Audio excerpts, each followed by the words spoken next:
नमस्कार दोस्तों, welcome back. आप देख रहे हैं कॉफ़ी विद सुमी जैन। दोस्तों, राहुल गंदगी की जो स्पीच राइटर्स हैं वो भी इसकी तरह ही पप्पू हैं।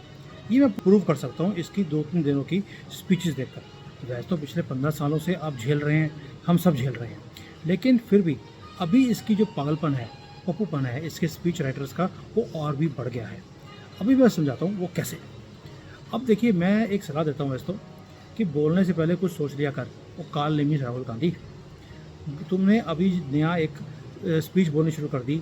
गांधी गोडसे के बीच में डिफरेंस क्या है, और ये गाना शुरू कर दिया इसने, गांधी गोडसे, और इसमें इसने तड़का लगा दिया सर तन से जुदा का, और लड़की हूँ लड़ सकती हूँ, इसको भी इसने शिकार बनाना शुरू कर दिया। अब आप बोलेंगे यार इन सब का एक दूसरे के साथ रिलेशन क्या है, तभी मैं बोल रहा हूँ इसके जो स्पीच राइटर हैं, क्योंकि ये खुद तो अपनी स्पीच दे नहीं सकता, इसे कोई लिख के देता है, और ये वहाँ पर बिना पढ़े लिखे वैसे ही तोते की तरह ये बोलना शुरू कर देता है। उसके अंदर भी ये गलतियाँ करता है। लेकिन जो ये राहुल गांधी है, इसे जो भाषण लिख कर देने वाले हैं वो भी इसकी तरह ही मूर्ख हैं, क्योंकि जो टेस्ट है इनके, जो जितने भी कार्यकर्ता हैं उनका टेस्ट ही ये होता है कि आप कितने बड़ी मूर्खता वाला काम कर सकते हैं। जितना बड़ा मूर्ख होगा उसे उतना बड़ा पद कांग्रेस की पार्टी में दिया जाएगा, और वो राहुल गांधी के बिल्कुल जो उसका एलीट ग्रुप है उसका मेंबर वो बन सकता है।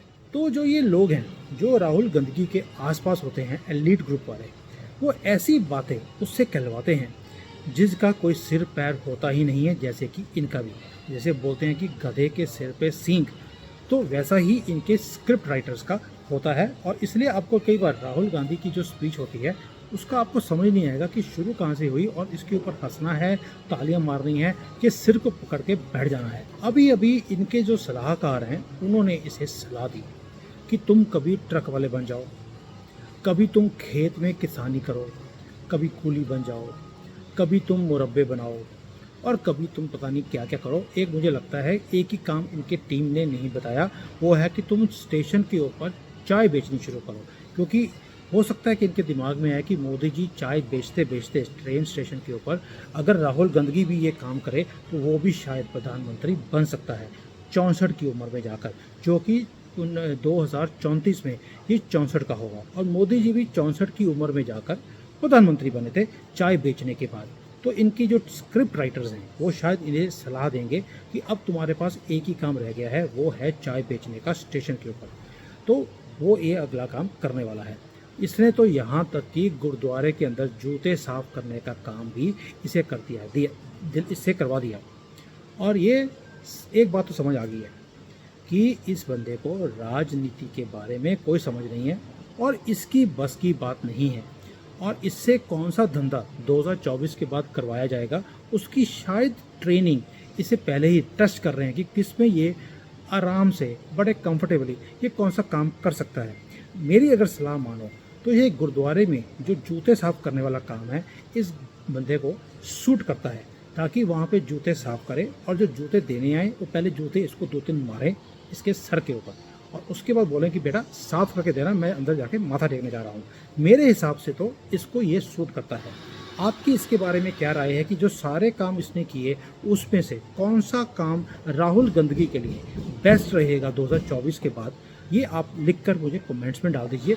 मैं अगर कोई अच्छा कमेंट होगा जो मुझे लगता है कि भी मेरे से भी बेटर है तो मैं उसे अगले वीडियो में ज़रूर प्रस्तुत करूँगा। अब आते हैं राहुल गांधी के ऊपर दोबारा। कल इसने एक दोबारा से घिसा पिटा बयान दोबारा से दे दिया कि विचारधाराओं की लड़ाई चल रही है। एक तरफ है गांधी जी, उसकी विचारधारा जो कि कांग्रेस और ये गंदगी वाली फैमिली चला रही है, और दूसरी तरफ चल रही है गोडसे की विचारधारा। मैंने गोडसे के ऊपर भी वीडियो बनाया है कि गोडसे ने कैसे गांधी जी का वध किया था, क्यों किया था, उसके पीछे रीजंस क्या थे। आप सुनेंगे आप भी दंग रह जाएंगे कि कितना महान काम किया है गोडसे ने। इसलिए अगर हम गोडसे की विचारधारा को फॉलो करते हैं तो अच्छी बात है। लेकिन राहुल गांधी, बेहतर तो ये होता अगर तुम ये कहते कि एक तरफ फर्जी गांधी की विचारधारा है और दूसरी तरफ सावरकर की, तुम्हें आज तक यही समझ नहीं आया कि तुम गोडसे की विचारधारा बोलोगे कि सावरकर की विचारधारा बोलोगे। तो अपने आप को तुम गंदगी, वैसे तो गांधी बोलते हो तुम, गांधी नहीं होना चाहिए, गंदगी की विचारधारा तुमने फॉलो करी है, ये बताया करो। और तुम राहुल गंदगी, तुम वैसे तो जो है झूठ सब जगह बोलते फिरते हो, लेकिन जब मुकदमे तुम्हारे ऊपर शुरू होते हैं तो तुम बचते फिरते हो, उसके रास्ते निकालते रहते हो। और जो तुम हमारे ये करप्ट जजेस हैं हाई कोर्ट के, सुप्रीम कोर्ट के, जिन्हें तुमने ही बैठाया हुआ है ताकि तुम्हारे जो डेट्स हैं वो आई नहीं और तुम्हें बेल पे बेल मिलती जाए, तुम्हें अपीयर भी होने की ज़रूरत नहीं है, तो डरते क्यों हो? जब तुम इतने गांधीवादी हो तो डर डर के बाहर छुप के क्यों बैठ जाते हो बुर्का डालकर? भाई मुकदमे हैं, लड़ लीजिए, हिम्मत तो दिखाओ। गांधी ने भी बड़ी हिम्मत दिखाई थी मुकदमे लड़ने के लिए, कभी भी वो पीछे नहीं हटे। तो गांधीवादी वहाँ पे भी दिखा दिया करो, वहाँ पर तुम फिर भागती क्यों हो? मुझे आज तक ये समझ नहीं आई। दूसरी बात जो मैं राहुल गंदगी से पूछना चाहता हूँ कि भाई उदयपुर में कन्हैया लाल और अमरावती के उमेश कोहली का जब सर तन से जुदा हुआ था, तब कौन सी मोहब्बत की दुकान के सम्मान से ये सारा कार्यक्रम हुआ था? वहाँ कौन सा गांधी जी का विचार काम कर रहा था? ये जो फर्जी गांधी परिवार का सिद्धांत है वो काम नहीं कर रहा था क्या? क्योंकि इस तरह हिंदुओं का कत्ल तो गोडसे की विचारधारा कर ही नहीं सकती, ना गोडसे की और ना ही सावरकर की। और सत्य ये है कि राहुल, तुम्हारी दुकान जो है लोगों की नज़र में अब वो नफ़रत की दुकान बन चुकी है। और तुमने मोहब्बत की दुकान शुरू भी नहीं करी थी, तुमने नफ़रत की दुकान ही शुरू करी थी। और मोहब्बत की दुकान का नाम रखने का मतलब भी लोग समझ चुके हैं, जो मैंने कई वीडियोस में बताया लोगों को। मोहब्बत तुम्हें है मुसलमानों से, और दुकान तुमने खोली है हिंदू लड़कियों का, तुमने वहाँ पे नीलामी करनी है। क्या तुम समझते हो? हमें समझ नहीं आती। और ये तुम्हारी कौन सी विचारधारा है जो काम कर रही है? जो कांग्रेस की हमजोली, तुम्हारे पार्टनर DMK, वो बोलती है कि हमने पूरे सनातन धर्म को भारत से, सनातन की धरती है वहाँ से ख़त्म करना है। और तुम्हें क्या लगता है मैं कि ये तो वही बात हो गया कि अगर कोई हिंदू खड़ा होकर बोले कि हमने मक्का मदीना से मुसलमानों का जो अड्डा है उसे ही ख़त्म करना है, हमने मुसलमानों को दुनिया से ख़त्म करना है मक्का मदीना ख़त्म करके, क्या पॉसिबल है कि या वो काम कर दीजिए या वेटिकन से आप क्रिश्चियंस का जो जड़ है उसे ही ख़त्म कर दीजिए। तो ये एक DMK जो तुम्हारा पार्टनर है वो अकेला ये काम नहीं कर सकता, क्योंकि तुमने उसकी निंदा भी करी नहीं। ये भी फर्जी गांधी की सोच ही है जो ये सारे काम करवा रही है और ये स्टेटमेंट्स दिलवा रही है। तुम चाहते क्या हो? तुम एक ही काम कर चाहते हो कि देश के अंदर धार्मिक जो विवाद है उसे उजागर किया जाए, जातिवाद का जो जहर है इसे खोला जाए, और देश के अंदर दोबारा से एक बार फिर से टुकड़े कराई जाए। ये है तुम्हारी मंशा राहुल गंदगी। क्या तुम्हें लगता है कि हमें नहीं पता? तो इसलिए जब तुम बोलते हो कि ये दो विचारधाराओं की लड़ाई है तो तुम बिल्कुल सही भी बोलते हो, क्योंकि मोदी जी लगे हैं कि कैसे मैंने इस 140 करोड़ लोगों की जो पॉपुलेशन है, इस देश है, इसको मुझे कैसे एक डेवलप्ड कंट्री बनाना है। और तुम्हारे अंदर है कि कैसे मैंने घोटाले कर कर अपनी फैमिली की दोबारा से डेवलपमेंट करनी है, जो कि पिछले 10 सालों में ख़राब कर दी मोदी जी ने तुम्हारी दुकानें बंद करके। इसके ऊपर मैंने डिटेल में वीडियो बनाई हुई है आपके ऊपर अभी रिसेंटली 1-2 दिन पहले, जिसमें मैंने बताया था कि कैसे तुमने दलाली करने के लिए दलाल पूरे भारत में खड़े किए और तुम कैसे अपना गुणगान करवाते थे। लेकिन ये अब सोशल मीडिया का ज़माना है तो तुम्हारा पर्दाफाश हो गया और हमें पता लग गया कि ये जो घड़ा है तुम्हारे सिर के ऊपर वो भी टूटा हुआ है, खाली है, तो इस पर कुछ भी भर सकते हैं, वो लीक ही होगा। इसलिए तुम्हारे लिए कोई भी हमारे पास काम नहीं है सिवाय गुरुद्वारे के बाहर। अंदर भी मत जाना क्योंकि तुमसे वहाँ पे गंदगी फैलाओगी। तुम गुरुद्वारे के बाहर जो होता है जूते ही साफ करो, ये तुम्हारे लिए परफेक्ट काम है मेरे हिसाब से। अब मैं जब ये बार बार बोल रहा हूँ कि तुम सिर्फ जूते ही साफ करने वाले हो, तुम्हें जूते ही पड़ने चाहिए, उसका रीज़न है कि तुम राहुल गंदगी, तुम अपने ही लोगों का भी साथ नहीं देते। तुम देश का साथ, ये देश के लोगों का तुम साथ कैसे दोगे? क्योंकि तुम और तुम्हारी पार्टी पूरी तरह से इनटॉलरेंट है। और भाई तुम्हारे यहाँ जो महिलाएं हैं उनको तुमने यूज़ किया, उपयोग किया, और उसके बाद तुमने उन्हें बाहर निकाल कर फेंक दिया मक्खी की तरह। पहले प्रियंका चतुर्वेदी, उसके ऊपर तुम्हारे ही लोगों ने हमला किया, जिसकी वजह से उसे पार्टी छोड़नी पड़ी। और ये अलग बात है कि उसको उस वक़्त पता नहीं था कि भाई तुम्हारी पार्टी का एक्चुअल स्टेटस क्या है। देर से समझ आई, लेकिन समझ आ गई, ये भी बहुत अच्छी बात है। लोग यहीं पर काम ख़त्म नहीं होता। फिर असम की अंगीता दत्ता, उसने यूथ कांग्रेस का जो अध्यक्ष था BV श्रीनिवासन, उसके ऊपर भी यौन शोषण का आरोप लगाया था, तो उसे भी पार्टी से 6 साल के लिए बाहर निकाल दिया गया। अब कल मैं लड़की हूँ, लड़ सकती हूँ, इसका पोस्टर गर्ल कौन थी?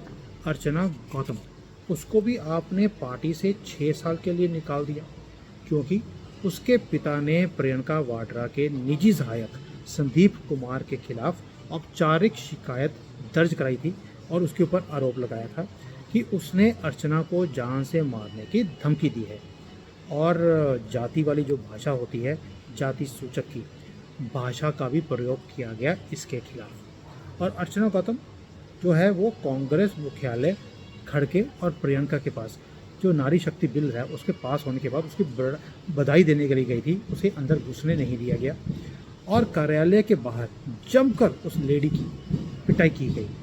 और अर्चना गौतम ने आरोप लगाया है कि उसके साथ जो हुआ वो किसी भी ऑन रोड रेप से कम नहीं था। ये है आपकी पार्टी का असलियत। और अब मुझे बताओ काल नेमी राहुल गंदगी, तुम मन मर्जी से बोलते फिरते हो और फिर तुम ये भी बोलते हो कि मोदी जी ने बोलने की आज़ादी छीन ली है। लेकिन पार्टी की महिलाएं अपना दर्द बयान करने के लिए तुम्हारे सामने आती हैं तो तुम उनका मार पीट कर उनका स्वागत करते हो और उसके बाद परमानेंटली उन्हें भगा देते हो और पार्टी से निकाल भी देते हो। ये गांधी जी की विचारधारा है या फर्जी गांधी जो परिवार है इसकी विचारधारा ऐसी हो सकती है? दोस्तों आपका इसके बारे में क्या ख्याल है, इसके ऊपर भी मुझे टिप्पणी जरूर कर देना, क्योंकि राहुल गांधी के ऊपर जो टिप्पणी है इसका जो मज़ा है ये इससे बढ़िया चीज़ लिब्रांडो को आईना दिखाने के लिए और गंदगी वाली फैमिली को आईना दिखाने के लिए इससे बढ़िया मौका मिल नहीं सकता आपको। इसलिए अपना जो प्यार है गंदगी वाली फैमिली के लिए ये आप प्लीज़ एक्सप्रेस ज़रूर कीजिए। अब मेरी सजेशन भी है एक एंड में पप्पू के लिए और एक वार्निंग भी है। भाई मैंने सुना है कई बार कि ये पाकिस्तान में आपके जो सगे संबंधी हैं जिनको आपने 75 सालों से पाला हुआ था, पैसे देते थे, नकली जो अपने फेक करेंसी जो है हमारी भारत की बनाने की फैक्ट्री भी आपने पाकिस्तान में उग्रवादियों को ही दी हुई थी कि आप वहाँ पे प्रिंट कीजिए, हमारे पास भी ले आइए और आप खुद भी यूज़ कीजिए। भाई वहाँ पर हमेशा ही कोई ना कोई अज्ञात जो लोग हैं वो इनके जो आपके जो सगे संबंधी हैं राहुल गांधी उन्हें 72 हुरों के पास भेजते फिरते हैं। फिर भी तुम्हारे जो फर्जी गांधी के विचारधारा के लोग जो तुम्हारे ही जवाहरलाल नेहरू यूनिवर्सिटी में जिसको JNU बोला जाता है उसके अंदर आज़ादी के पोस्टर लगाते भी फिरते हैं। दैट मीन्स अगर ये अज्ञात वीर 72 हुरों के पास तुम्हारे सगे संबंधियों को पाकिस्तान में जाकर भेज सकते हैं, कहीं इनका रुख भारत की तरफ ना आ जाए और तुम्हारे जो हमारे ये अज्ञात भारत के वीर हैं ये कहीं तुम्हारे जो सगे संबंधी भारत में हैं इन्हें ही ठुकराना शुरू कर दें। इसलिए ये मेरी तरफ से एक सजेशन भी है और वार्निंग भी है कि तुम एक एक करके अपने सगे संबंधियों को लूज़ करते जा रहे हो, क्योंकि तुम्हारे आसपास सिर्फ तुम्हारे जैसे मूर्ख जो लोग हैं वही तुमने अपने इकट्ठे किए हुए हैं। और मुझे ये भी पता लगा है कि तुम्हारा जो सबसे बड़ा सलाहकार है वो पिद्दी कुत्ता है जो तुमने रखा हुआ है, पिद्दी, और तुम उसको बिस्किट खिला खिला के, जैसे तुम राजदीप के मुंह में बिस्किट डालते हो वैसे ही तुम पिद्दी के मुंह में डालते हो। तो पिद्दी के मुंह में तुमने बिस्किट डाला और उसको पूछते हो कि मुझे क्या करना चाहिए अब इस मामले में। तो पिद्दी अगर भौंक देता है तो तुम्हें लगता है हाँ है, अगर वो नहीं बोलता तो तुम्हें लगता है ना है, और वही बिस्किट तुम फिर राजदीप सरदेसाई के मुंह में डालते हो और वो भी बोलता है सर पिद्दी ने सजेशन कितना बढ़िया दिया। तो इसलिए दोस्तों ये है इसकी सच्चाई कि राहुल गांधी का जो स्क्रिप्ट राइटर्स हैं, स्पीच राइटर्स हैं, इसे रीलॉन्च करने के लिए जो सजेशन देते हैं वो भी पप्पू की तरह ही सबसे बड़े पप्पू हैं। इसलिए इनको जो है इनके ऊपर हंसना बिल्कुल भी हमें नहीं चाहिए। हमें इनके साथ सद्भावना दिखानी चाहिए, क्योंकि 24 के बाद हमें पता लग गया है कि इनके लिए परमानेंट काम कौन सा हमने क्रिएट करना है। मैंने बता दिया, इसे गुरुद्वारे के बाहर, अंदर नहीं, बाहर बैठकर जूते साफ करने के लिए दिए जाएंगे। पहले वो लोग जाके इसके सर के ऊपर जूते मारेंगे, फिर इसे जूते दिए जाएंगे साफ करने के लिए। आपके विचार से जो काम है बताने इसको देने के लिए वो मुझे बता देना, ताकि मैं इस तक ये मैसेज भी पहुंचा दूं। क्योंकि एक तो कांग्रेसी हैं जो मेरे यहाँ पर रेगुलरली आकर इसकी बड़ाइयाँ करते रहते हैं कि कांग्रेस ने कितने महान काम किए थे पिछले 75 सालों में। तो मैं वो वाली चीज़ें उनको भी बताऊंगा और अपनी वीडियो में भी ये उजागर करूंगा कि भारत की जो डिमांड है पप्पू से, वो 24 के बाद वो क्या है। थैंक यू दोस्तों, जय Hind, Vande Mataram. Hi there. If you liked the video, please don't forget to smash the like button, subscribe to our channel, and activate the bell icon so that you receive all notifications whenever we upload a new video. Thanks for watching.